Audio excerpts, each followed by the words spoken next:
আসসালামু আলাইকুম রহমতুল্লাহি ওবরকাতুহু। অনলাইন ক্লাসে বন্ধুদেরকে স্বাগতম। আজকে আমি যে বিষয়টি নিয়ে আলোচনা করব সেটি ভার্বের একটি অংশ অক্সিলারি ভার্ব। অর্থাৎ আমরা ভার্বের বিভিন্ন শ্রেণীবিভাগ ইতিপূর্বে দুইটি ক্লাসে দেখিয়েছি। ভার্বকে প্রধানত দুই ভাগে ভাগ করা যায়, ফাইনাইট ভার্ব এবং নন ফাইনাইট ভার্ব। ফাইনাইট ভার্বকে আবার দুই ভাগে ভাগ করা যায়, প্রিন্সিপাল ভার্ব এবং অক্সিলারি ভার্ব। আমরা জানি ভার্ব ছাড়া কোনো সেন্টেন্স গঠন হতে পারে না। আবার এটাও জানি প্রিন্সিপাল ভার্ব নিজে নিজে তার অর্থ প্রকাশ করতে পারে, কিন্তু বাক্যে যখন টেন্স, ভয়েস, মোড ইত্যাদি গঠন করা হয় তখন প্রিন্সিপাল ভার্বকে সাহায্য করার জন্য কিছু ভার্ব থাকে। এই ভার্বগুলোই মূলত সাহায্যকারী ভার্ব। প্রিন্সিপাল ভার্ব নিজে নিজে অর্থ প্রকাশ করতে পারলেও সাহায্যকারী ভার্ব নিজে নিজে কোনো অর্থ প্রকাশ করতে পারে না। তা আমরা কোনগুলো নিজে অর্থ প্রকাশ করে এবং প্রিন্সিপাল ভার্বের কাজ করে এটা জেনেছি। এখন আমরা জানব অক্সিলারি ভার্ব বা হেল্পিং ভার্ব কোনগুলো এবং সেগুলো কিভাবে কাজ করে। আমরা সেন্টেন্স দেখে সেগুলো বোঝার চেষ্টা করব। প্রথমে আমরা সংজ্ঞাটা দেখে নিই। অক্সিলারি ভার্ব সাহায্যকারী ক্রিয়া। যে ভার্ব নিজে নিজে অর্থ প্রকাশ করতে পারে না তাকে অক্সিলারি ভার্ব বা হেল্পিং ভার্ব বলে। যেমন she is singing a song, সে একটি গান গাচ্ছে। শির পর ইজ আছে আর মূল ভার্বটি আছে সিঙ্গিং। এখানে এই সিং ভার্বকে কন্টিনিউয়াস ফর্ম সিঙ্গিং করতে প্রেজেন্ট কন্টিনিউয়াস বোঝাতে ইজটা সাহায্য করছে, এই জন্য এটি একটি ইজ হচ্ছে আমাদের টু বি অক্সিলারি ভার্ব বা to be verb. Tea has taken by me, has taken, has সাহায্যকারী ভার্ব, টেকেন ভার্বকে সাহায্য করছে। হ্যাজটা টেক ভার্বকে প্যাসিভ ভয়েস গঠন করতে সাহায্য করেছে। I do not tell a lie, এখানে ডু একটি সাহায্যকারী verb. Does he eat fish, does এই সেন্টেন্সের সাহায্যকারী ভার্ব। It may rain today, may এখানে সাহায্যকারী ভার্ব। Next sentence he did not help the poor, did সাহায্যকারী ভার্ব। অক্সিলারি ভার্ব চার প্রকার, যথা টু বি ভার্ব, টু বির মধ্যে আছে am, is, are, was, were, be, been, being. To do verb, to ডুর মধ্যে আছে do, does, did. To have verb, এই টু হ্যাভের মধ্যে আছে হ্যাভ, হ্যাজ, হ্যাড।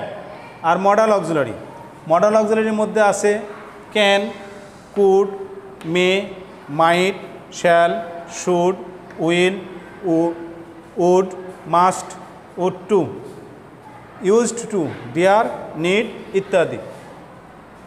এখানে আমরা একটা জিনিস লক্ষ্য করব, প্রথম যে তিনটি ভার্ব আছে to be, to do, to have, এদেরকে আবার প্রাইমারি অক্সিলারিও বলা হয়। অনেকেই ভার্বকে এভাবে দুই ভাগে বিভক্ত দেখান যে ভার্ব প্রধানত দুই প্রকার, একটি প্রাইমারি অক্সিলারি এবং অপরটি মডেল অক্সিলারি। আর প্রাইমারি অক্সিলারির মধ্যে আছে তিনটি, to be, to do, to have. আমরা এখানে লক্ষ্য করলাম এই তিনটি হচ্ছে প্রাইমারি অক্সিলারি ভার্বের অন্তর্ভুক্ত। আমরা শ্রেণীবিভাগ জানলাম, এবার প্রত্যেকটির বর্ণনা দেখব। প্রথমে আসছে to be verb. To be verb কোথায় ব্যবহার করা হয়, কখন ব্যবহার করা হয়? কন্টিনিউয়াস টেন্স গঠন করতে, অর্থাৎ প্রেজেন্ট কন্টিনিউয়াস, পাস্ট কন্টিনিউয়াস এরকম টেন্স গঠন করতে মূল ভার্বকে যে ভার্বগুলো সাহায্য করে থাকে সেগুলোই হচ্ছে টু বি ভার্ব। আমরা একটু সেন্টেন্সের উদাহরণ লক্ষ্য করব। I am writing a letter, write ভার্বকে টেন্স গঠনে সাহায্য করছে অ্যাম, তাহলে অ্যাম এখানে একটি টু বি ভার্ব, সাহায্যকারী ক্রিয়া। দ্য সাম ইজ ডান, এখানে প্যাসিভ ভয়েস গঠন করতে ডানকে সাহায্য করছে ইজ। অর্থাৎ যে সাহায্য করে তাকে বলা হয় সাহায্যকারী। তাহলে মূল ভার্বকে টেন্স অথবা ভয়েস গঠনের সময় যে ভার্ব সাহায্য করবে সেটাই সাহায্যকারী ভার্ব। তো এখানে টু বির মধ্যে আমরা দেখলাম যেটা দ্য সান ইজ ডান, এখানে ইজ হচ্ছে to be verb. The boy was running in the field, was running verb হচ্ছে ওয়াজ রানিং, রানিংকে সাহায্য করতেছে ওয়াজ, এটি একটি to be verb. Football is being played by boys, এখানে ইজ বিইং দুইটা সাহায্যকারী ভার্ব আছে। এটা প্যাসিভ ভয়েস গঠন করতে, প্রেজেন্ট কন্টিনিউয়াস টেন্সে প্যাসিভ ভয়েস গঠন করতে এই ইজ এবং বিইং এটা বি ভার্বের কাজ করছে। আমরা আরেকটি বিষয় জানি, সেটা হচ্ছে লিঙ্কিং ভার্ব যেটা আমরা ইতিপূর্বে জেনেছি, Rana is a student, is কাউকে সাহায্য করছে না, তাহলে এখানে সাহায্য করলে, যখন সাহায্য করছে তখন হচ্ছে এটা টু বি ভার্ব, আর যখন মূল ভার্ব হিসেবে বসছে তখন এটা হচ্ছে লিঙ্কিং ভার্ব, অর্থাৎ একটাই ভার্ব আছে। উই আর বাংলাদেশি, আর এখানে মূল ভার্বের কাজ করছে is, she is a singer, is, এখানকার এই বাক্যগুলো এরা লিঙ্কিং ভার্ব। পরবর্তীতে আমরা দেখব two do verb. Present indefinite tense অথবা পাস্ট ইনডেফিনিট টেন্স, এই দুইটি সেন্টেন্সের বাক্যকে যখন নেগেটিভ অথবা ইন্টারোগেটিভ বাক্যে রূপান্তর করা হয় তখন যে ভার্বের সহযোগিতা নেওয়া হয় সেটাই হচ্ছে টু ডু ভার্ব। আমরা সেন্টেন্সে লক্ষ্য করি, do you go to school, present indefinite টেন্সের প্রশ্নবোধক বাক্য, ইন্টারোগেটিভ সেন্টেন্স গঠনে এটা ডু ব্যবহার করা হয়েছে, অতএব এটি একটি সাহায্যকারী verb, to do verb. I do not smoke, তাহলে এখানে স্মোককে সাহায্য করছে ডু নট, ডু, বাক্যটি নামবোধক হওয়ার জন্য এই সাহায্যকারী ভার্বের সঙ্গে নট বসেছে। আই ডু নট স্মোক, ডুটি একটি টু বি ভার্ব, এটা একটি সাহায্যকারী ভার্ব এবং এটা to do verb. He does not tell a lie, does, এখানে টেন্স গঠনে, প্রেজেন্ট ইনডেফিনিট টেন্সের নামবোধক সেন্টেন্স গঠনে ডাজ ব্যবহার হয়েছে, ডাজের সঙ্গে নট বসেছে, তাহলে অক্সিলারি ভার্বের এটি একটি অংশ, to do verb. Did you help the poor, এখানে প্রশ্নবোধক বাক্য তৈরি করতে ডিড নেওয়া হয়েছে, মূল ভার্ব আছে হেল্প, একে সাহায্য করছে টেন্স গঠনে, এই জন্য ডিড একটি অক্সিলারি ভার্ব এবং এটি একটি to do verb. To do ভার্বটি ট্রানজিটিভ ভার্ব হিসেবেও বসতে পারে। আমরা ডান পাশের দুটো উদাহরণ লক্ষ্য করব। দ্য গার্ল ডিড দ্য সাম, এখানে ডিড কিন্তু আর সাহায্যকারী ভার্ব নয়, এটা মূল ভার্ব হিসেবে বসছে এবং এটা একটি ট্রানজিটিভ ভার্ব। অনুরূপভাবে হি ডাজ দ্য সাম, ডাজটা একটি ভার্ব আছে, সেটি হচ্ছে ডাজ এবং এটি মূল ভার্ব হিসেবে বসছে এবং এগুলো এখন এখানে ট্রানজিটিভ ভার্ব। এবারে টু হ্যাভ ভার্ব।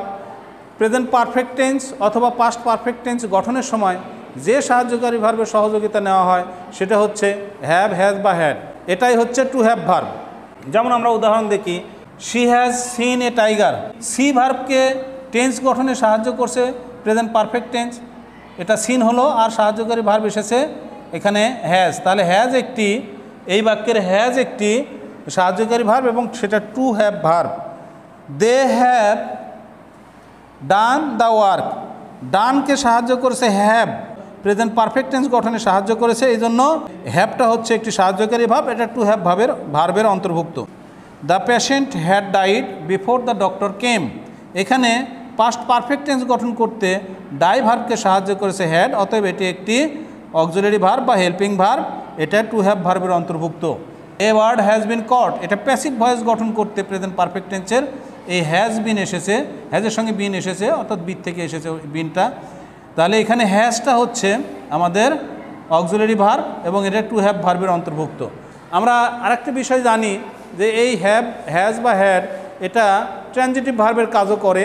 আমরা একটা লক্ষ্য করব পাশে আমাদের উদাহরণ, আই হ্যাভ অ্যান আমব্রেলা, এখানে হ্যাভ একটি মাত্র ভার্ব আছে, অতএব এটি কিন্তু কোনো ভার্বকে সাহায্য করছে না, যেহেতু সাহায্য করছে না এটাই মূল ভার্ব এবং এটা ট্রানজিটিভ ভার্বের কাজ করছে। হি হ্যাড এ কাউ, এই সেন্টেন্সেও হ্যাড একটি ভার্ব আছে, সেটি হচ্ছে হ্যাড এবং এটা ট্রানজিটিভ ভার্বের কাজ করছে। She has a beautiful bag, তাহলে এখানে হ্যাজ মূল ভার্বের কাজ করছে, তার মানে এখানে হ্যাভ, হ্যাড এবং হ্যাজ ট্রানজিটিভ ভার্ব হিসেবে ব্যবহৃত হয়েছে। Modal auxiliary verb. Modal auxiliary verb কাকে বলে?